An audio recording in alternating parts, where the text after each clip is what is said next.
আচ্ছা, আমরা আলোচনা করব এটা হচ্ছে অ্যাম্পলিফায়ার গেইন নিয়ে। তো অ্যাম্পলিফায়ার গেইন বের করার জন্য আমাদের যেটা করতে হবে সেটা হচ্ছে যে এখানে কোয়ার্স গেইন রাখতে হবে। এটা হচ্ছে আমাদের কোয়ার্স গেইন রাখতে হবে 80, আর এটা হচ্ছে ফাইন গেইন রাখতে হবে 2।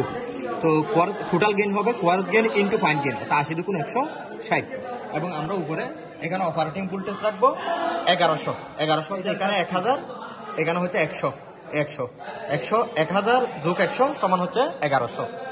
এরপরে হচ্ছে আমাদের উইন্ডো অর্থাৎ অ্যাম্পলিফায়ার গেইন করার সময় উইন্ডো থাকবে শুধুমাত্র 2%। এটা হচ্ছে 0, 2%, 4%, 6%, 8%, 10%।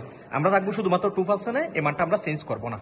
এরপরে শুধুমাত্র আমাদের কাজ হচ্ছে বেস লাইন প্রথমে 0-তে রেখে একবার কাউন্ট দেওয়া। এরপরে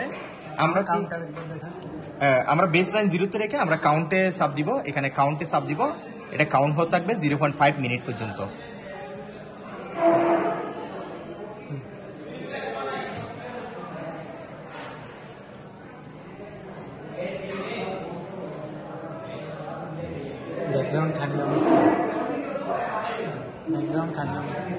হ্যাঁ, ব্যাকগ্রাউন্ড খালি অবস্থায়, অর্থাৎ এখানে ব্যাকগ্রাউন্ডে কিছু থাকবে না, এটা ব্যাকগ্রাউন্ড খালি থাকবে। এই শেষ। এখানে আমরা ক্যালকুলেশনে পাইছি কত 93। এরপরে যখন আমরা আমাদের সেম কাজটা আবার করতে হবে এখানে সিজিএম দিলে আমরা আবার পুনরায় একইভাবে কাউন্ট দিব 0 বেস লাইনের জন্য। এরপরে বেস লাইন আবার একটু বাড়াবো, টেবিলটা দেখে এই বেস লাইন আমরা বাড়াবো। তো 0 পরে 10, 10-এর পরে 20, 20-এর পরে 30, 30-এর পরে 40, এভাবে করে বাড়াতে থাকবো। যত বেস লাইন বাড়াবো তত আমাদের কাউন্টটা আস্তে আস্তে মানটা কমে যাবে।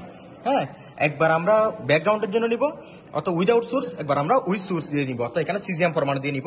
তারপর এটা থেকে এটাকে আমরা বিয়োগ করে দিব, বিয়োগ করে দিলে আমাদের অ্যাকচুয়াল কাউন্টটা পেয়ে যাব। এভাবে করে আমাদেরকে যে 3টা টেবল করতে হবে, তিনটাতেই অর্থাৎ সেম কাজ। এখানে হচ্ছে যে আমাদের ফাইন গেইন থাকবে 2, এখানে ফাইন গেইন থাকবে 2.4, জাস্ট এতটুকু চেঞ্জ, আর কিছু চেঞ্জ হবে না। পরেরটাতে ফাইন গেইন হবে 2.8, অর্থাৎ এই আমাদের ফাইন গেইন প্রথমটা হচ্ছে 2, পরেরটা হচ্ছে 2.4, পরেরটা 2.6, তারপরে 2.8। 3টা ফাইন গেইন আমাদের কি হবে, পরিবর্তন হবে। এতটুকু।